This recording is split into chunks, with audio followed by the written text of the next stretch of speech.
He's not lifting the whole team and franchise the way I thought he would. And again, I'm open for business, but everything is sinking. Last year, his coordinator paid that price. Pep Hamilton, who I thought had head coach potential in your league, was scapegoated and fired last year. And it infuriated me because I'm a big fan of Pep's. And I thought he had to pay a price for Andrew Luck. And this year, Chuck Pagano will pay that price. I'm expecting and suspecting that midseason, if they keep going in this direction, I think Chuck Pagano will be the latest scapegoat to pay the price for Andrew Luck. So to me, 6 points, it's a lot of disrespect to a quarterback that I thought would be at least better than this. And I'm waiting to see, and I haven't seen enough. Well, Pep Hamilton paid the price for Ryan Grigson not getting him an offensive line and a defense that could support Andrew Luck. Skip, this is all about the Broncos' defense. This has really nothing to do with Trevor Siemian. They believe they're going to be able to get out with no running game. And when you fall behind 21-3, Coach, you know this. You telling your defense, nothing cheap, nothing deep. You give them all that underneath stuff. You're not going to gamble. You're not going to take any unnecessary risk because you got an 18-point lead. Hey, if they got to go down the field and take 8 minutes off the clock, you can live with that. So I'm not impressed with those numbers because he was behind by such a large margin. Yep. And so look at his pass attempts as opposed to his rush attempts. And therein lies the problem with Andrew Luck. Because they do not have the ability to run the football and take some of the pressure, he has to go into the game. He knows, I got to throw for three. This looks like Peyton Manning all over to me, Coach. If he doesn't throw for 350, and the defense get a big play late in the end of the game, they're going to lose because they can't run the football consistently. Now, Peyton had Edgerrin James for a while, and then he got Joseph Adai, but his defense, and that's kind of like the story with Peyton. He throws for 350, 375, and they lose. You're like, well, what happened? Well, he gave them the lead. Think about this. He gave them the lead with 40 seconds. Yeah. And they go down, Coach, they go down the field and kick a 40-yard field goal to win the game with 4 seconds. 5 plays, 50 yards. And that, as you were talking, so that's what I was kind of thinking through is they're down 21-3.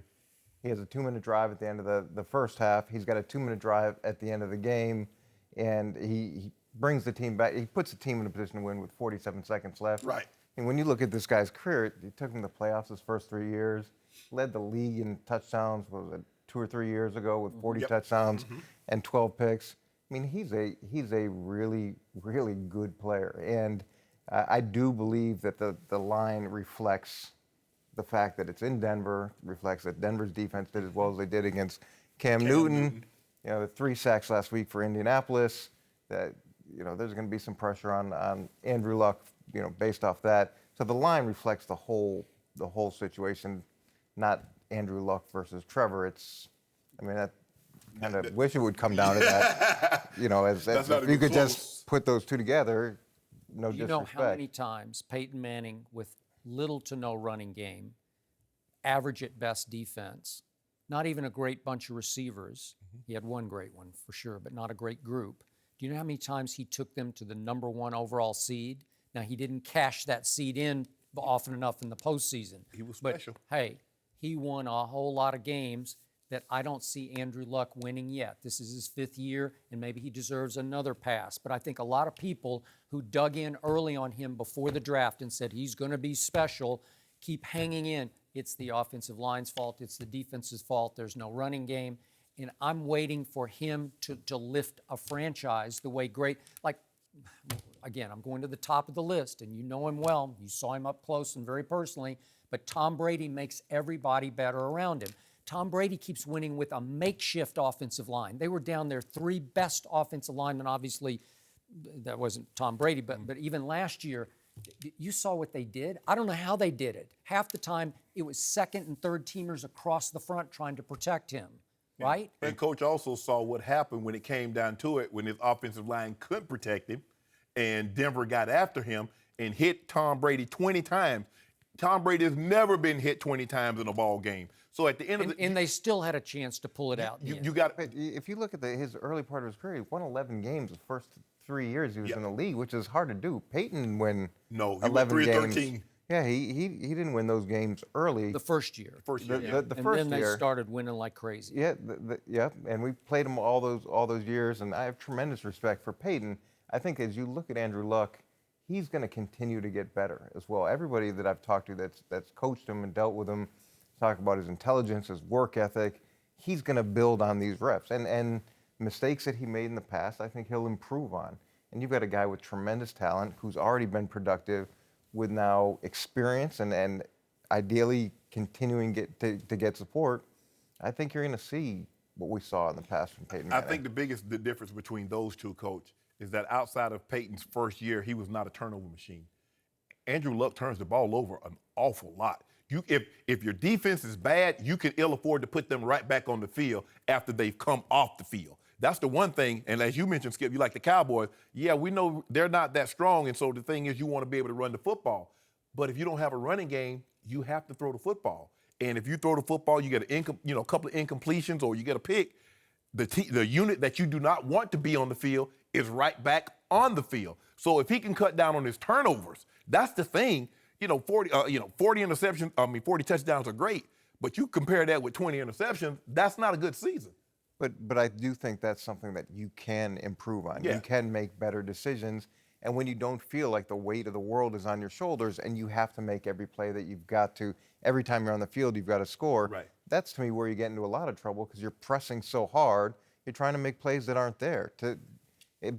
With experience, that comes too. Coach, you see his defense? He got to score a lot, Coach. I get that. And he did score a lot. Yeah, he scored he a got lot. to score a lot. And he doesn't have they tried Trent Richardson. They've tried a host, Donald Brown. They've tried a lot of different running backs. They went and signed Frank Gore. Frank Gore's had a great career, but I don't know at 33 I years. love Frank Gore, so I'm a little partial to this. I don't know. I don't know. I don't know if at 33 years of age, he's the guy that says, you know what? He's the guy that can get this running game where it needs to be. He needs to get a running game, somewhat of a He doesn't have to have Le'Veon Bell or Adrian Peterson, but Coach, you got to give him at least 80 to 90 yards a game, not 20. Yeah, and the thing is, when Peyton was there, you were forced to play so much split man coverage, Right. cover two, that it opened up a ton of holes in the running game. 7-man front. Now, the thing that Peyton did really well too is recognize the coverage and check into runs. Right. That I haven't watched Andrew enough in the last year or so to see whether or not he's been doing that as much as Peyton or Tom. I've watched him a lot. And the problem that I see, and that what offends me the most, is that he's such a coach's dream, and so many coaches love him, that nobody talks about the turnovers. He's getting passes that he doesn't deserve, even though you say he's won X games and he's done this and he's done that. He's still the highest paid player in pro football, and he was the #1 overall, and this is his 5th year. I think he should be held to a higher standard. That's just me. And how many turnovers did he have in that championship game against the Patriots? A bunch. A bunch. Peyton Manning had a bunch of turnovers against the Patriots in years Well, past. Peyton too. Manning never lived up, or rarely lived up in the postseason. His postseason record was, by his standards, horrendous.